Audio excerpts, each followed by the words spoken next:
Pyrrha and Deucalion. In the age of the men of bronze, when Zeus, the ruler of the world, heard evil things about those who dwelt in it, he decided to walk the earth in mortal shape. But wherever he went, he found that rumour had fallen far short of the truth.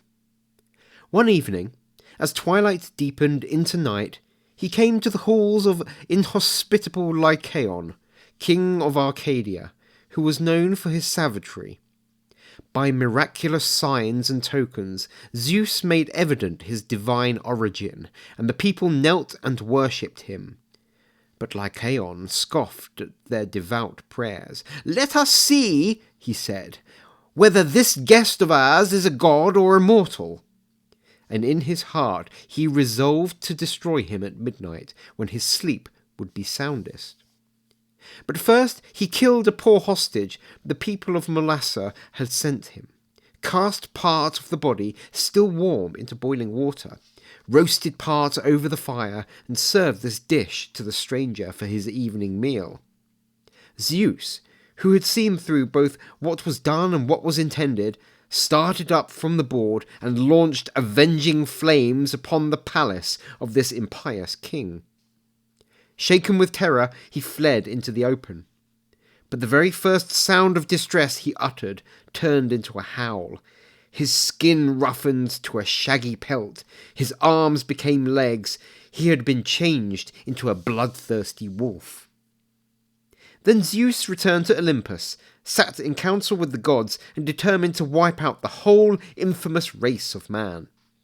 He was just about to do this by scourging all the earth with lightning, when he held back for fear the sky might catch fire and burn the axis of the world. So he laid aside the thunderbolts the Cyclopses had forged for him, and resolved to send torrents of rain down upon the earth and drown mortals in a vast flood. Instantly the north wind and all the other winds that clear the skies were locked into the cave of Aeolus, and only the south wind was allowed to issue forth.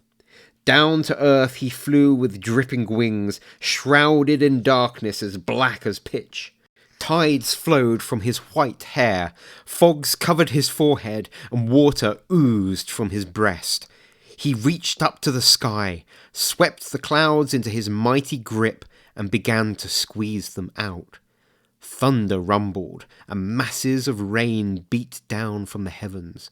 The violence of the storm bent the harvest and shattered the farmers' hopes. The long labours of the seasons had been in vain. Poseidon, the brother of Zeus, also helped in this orgy of destruction. He called together the rivers, saying, "Let loose your currents, engulf the houses, and wreck the dams." And they carried out his commands, while he himself struck the earth with his trident and shook the ground to make way for the waters. The rivers rolled over the open meadows, deluged the fields, and tore down the saplings, temples, and homes. If a few palaces still loomed here and there, the great tide rose to their roofs in no time at all, and the tallest towers were caught up in a whirlpool. Soon no one could distinguish between water and land. Everything was sea, shoreless sea.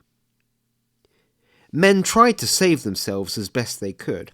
One climbed a high mountain, another took to his boat and rowed over the roof of his submerged house or over his vineyards, where the vine sprays brushed against the keel.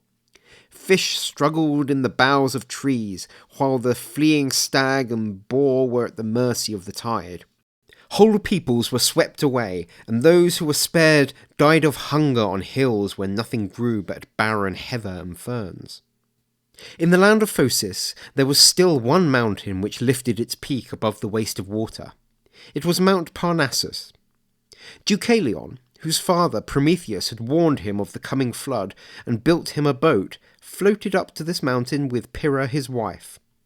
No man and no woman created ever surpassed these two in goodness and fear of the gods. When Zeus, looking down from the sky, saw only endless swamp where the earth had been, and only two people left of thousands upon thousands, both guiltless and devout worshippers of his deity. He sent the north wind to drive away the black clouds and scatter the fogs.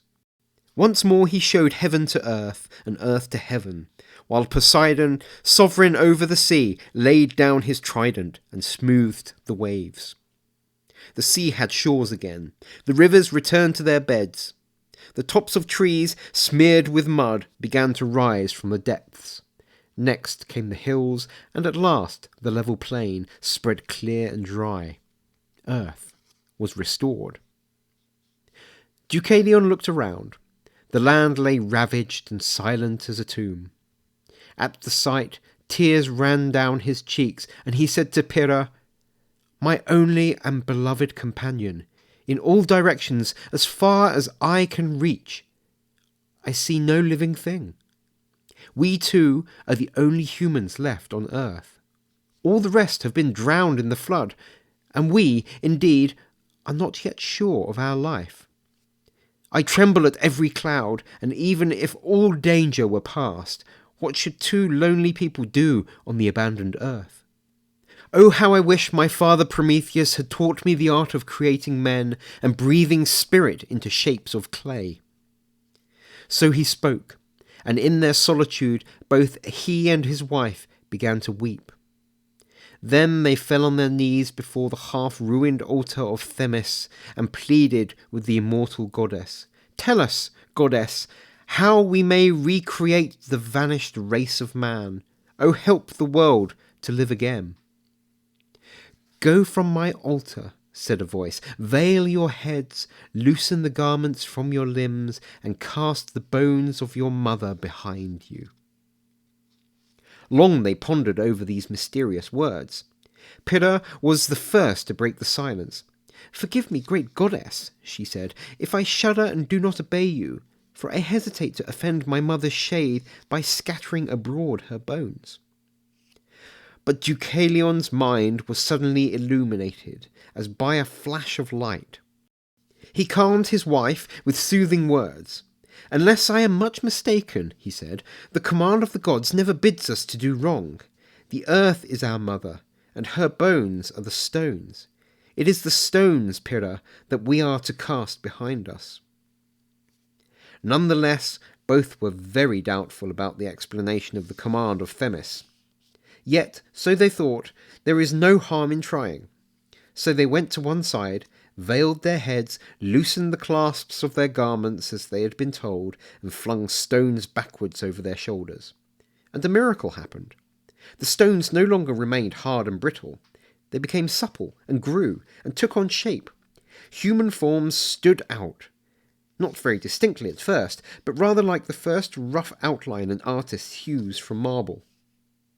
Whatever was earthen and moist about the stones changed to flesh, and what was firm and hard was transformed to bones, while the veins turned into human veins. So, in a very short time, with the help of the gods, the stones cast by the man became men, those by the woman, women. The human race does not deny its origin. It is a sturdy race, well fitted for a life of toil, and it never forgets the stuff from which it was made.